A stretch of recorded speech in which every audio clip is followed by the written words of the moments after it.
মই নিমাতো মই মতাও নাই আকৌ মোকো উফৰাই পেলাব বুলিও কৈছে যদি মই নামাতো তেতিয়াহ'লেতো উফৰাই পেলাব বুলি কোনেও নকয়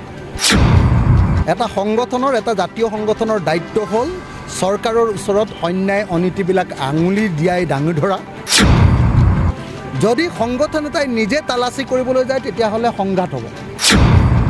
চৰকাৰৰ বিৰুদ্ধে যিবিলাক দলে সংগঠনে এটাও বাক্য নকয়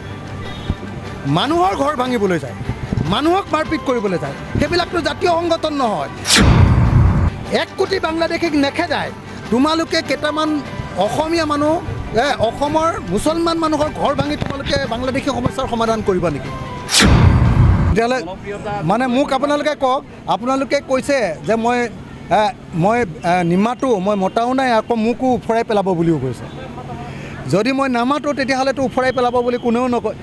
মই মাতিছোঁ মই দৃঢ়তাৰে মাতিছোঁ যে এটা সংগঠনৰ এটা জাতীয় সংগঠনৰ দায়িত্ব হ'ল চৰকাৰৰ ওচৰত অন্যায় অনীতিবিলাক আঙুলি দিয়াই দাঙি ধৰা যদি ক'ৰবাত বিদেশী আহিছে সেই বিদেশীবিলাকক আঙুলি টিওৱাই দেখুৱাই দিয়া কিন্তু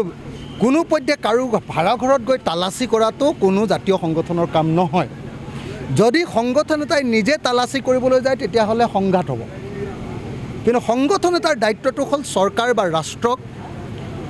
তেওঁলোকে কৰিবলগীয়া কামটো সোঁৱৰাই দিয়া বিদেশী সমস্যাৰ সমাধান কৰিবলৈ সোঁৱৰাই দিয়া বিদেশী যদি ক'ৰবাত ভাড়াঘৰ লৈ আছে সেই ভাড়াঘৰটো দেখুৱাই দিয়া বিদেশীয়ে যদি ক'ৰবাত মাটি দখল কৰিছে সেই মাটি দেখুৱাই দিয়া আৰু সেই বিদেশীক তাৰ পৰা উঠাই দিব লাগে বুলি ডিচিৰ ওচৰত প্ৰতিবাদ কৰা চৰকাৰৰ ওচৰত প্ৰতিবাদ কৰা চৰকাৰৰ বিৰুদ্ধে যিবিলাক দলে সংগঠনে এটাও বাক্য নকয় মানুহৰ ঘৰ ভাঙিবলৈ যায় মানুহক মাৰপিট কৰিবলৈ যায় সেইবিলাকতো জাতীয় সংগঠন নহয় সেইবিলাক হ'ল চৰকাৰৰ ধামাধাৰা গতিকে মই বাৰম্বাৰ কৈ আছোঁ যে যি সঁচা সঁচি জাতীয় সংগঠন তেওঁলোকে চৰকাৰক আঙুলি টুৱাই দেখুৱাই দিয়ক যে তোমালোকে বিদেশী সমস্যাৰ সমাধান কৰিম বুলি কৈছে কিয় সমাধান কৰিব পৰা নাই তোমালোকে 16 মে'ৰ পৰা বিদেশীয়ে তালি টোপোলা বান্ধি পলাব লাগিব বুলি কৈছিলে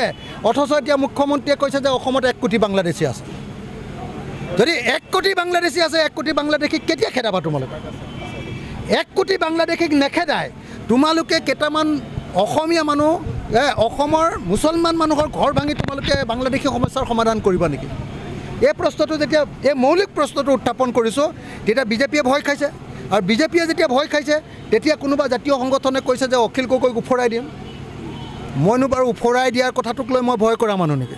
মোক NSA লগালে মোক NIA লগালে মোক ভাৰত চৰকাৰে আটাইতকৈ ডাঙৰ শত্ৰু বুলি গণ্য কৰিলে তাৰ পাছতো যিটো মানুহে কেয়াৰ কৰা নাই কোনোবা চেঙেলীয়া ডেকা ল'ৰা কেইটামানলৈ মই ভয় কৰিম নেকি